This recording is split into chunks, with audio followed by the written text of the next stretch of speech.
Today I'm here at UC Davis and I'm talking with Jacob Smith. He is the burn victim from the McDonald's hot oil incident that happened on May 30th of 2026.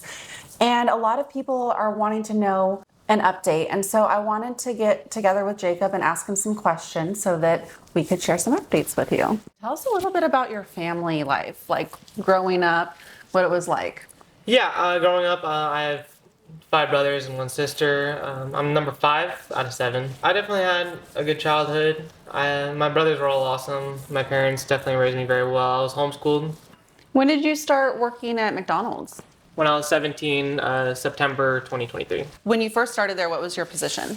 Yeah, I was just a crew member. Okay. I was just part-time, yeah. And then you stepped up into management. Yes. At the Stabler Lane McDonald's. Yes. And then, but when this incident happened with you, I heard that it happened at the Harder Parkway. Yes, I got transferred there a few months ago. Okay. Started March. And what was your position at the Harder Parkway location? Yeah, shift lead manager. Prior to what had happened to you, did you know Jelani? I did. I knew him for a few months, 3 Okay. months, ever since I started working there. We worked together a few shifts every week. Before this had happened, had you guys had any kind of altercation? No, Nothing. nothing. Was there anything leading up to this that made you think something like this could happen to you? So I knew him, like I said, for a few months.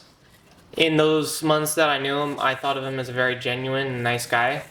I thought he actually had a kind heart. He would stay late when I never even asked him to, help me out when I didn't ask him to, go out of his way for me. He would be sitting in the parking lot and I'd say, "You're gonna go home and after close," and I'd be waiting for a minute and he'd just sit there and wait for me. Wow. So I really thought he was nice, and everyone thought he was nice. No one ever saw this coming. He was always a sarcastic personality, not in like a mean way, but I mean maybe he started taking it out on me in a way that I just didn't see. Mm-hmm. But You're not the type of person to have conflict with other people. no, Can you walk me through what happened that day? I was just sitting in we were getting ready to close. It was about 11:05. I was sitting in the office getting ready to count the money. And next thing I know, I was doused in oil. I started screaming like never before. I could feel it all over me.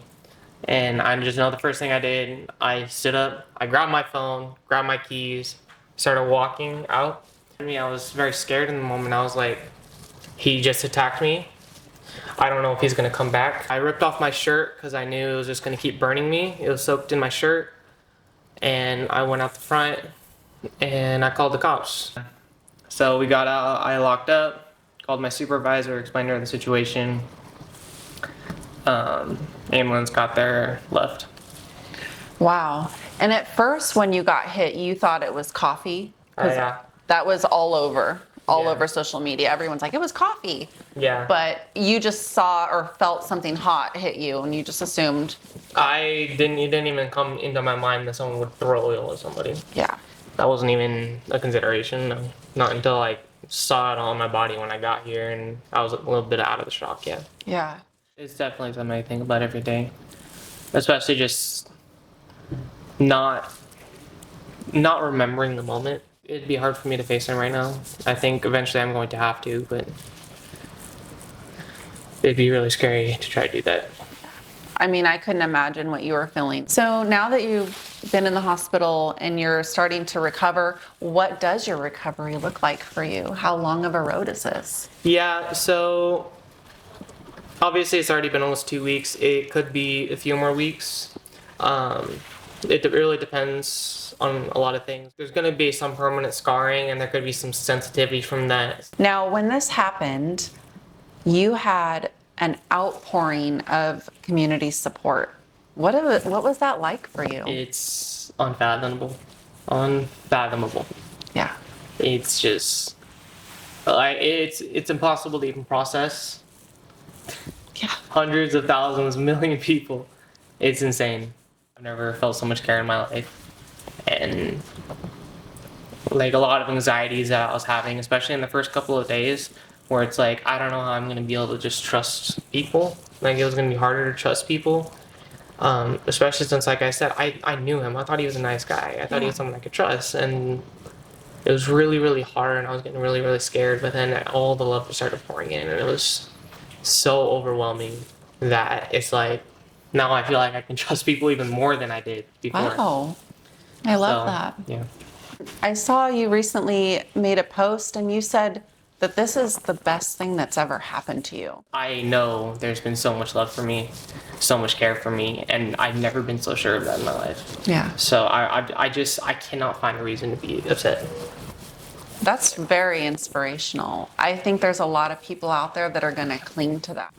For those that are watching this, if they could take one thing away from your story, what would you want that to be? I'm the one physically hurt.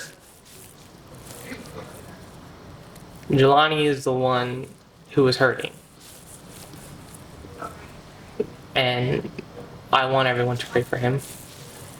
Pray for my physical healing and pray for his mental healing and emotional healing, because I don't know what he's going through, what caused him to do this, but whatever it is, I just want him to heal. I know that you and your family, you guys have a strong faith.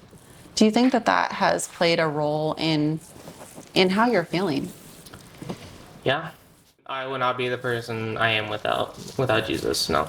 What would you tell someone who's facing a difficult life situation right now? Trust God, and if you struggle doing that, then trust your family, trust your friends, or even just trust the doctors that are trying to help you out. There's always going to be someone there for you. You just have to learn to take their hand and trust them, even when it's really, really hard.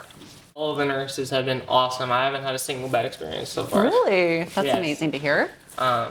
They'll also be a good patient, and they will treat you good. Yeah. I've tried to be the best patient I can be, and they have all treated me amazingly.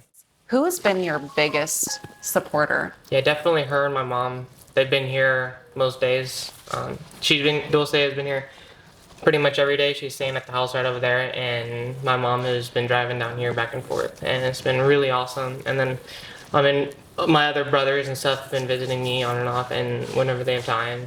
And it's just been, my dad's come a couple times. It's been really awesome.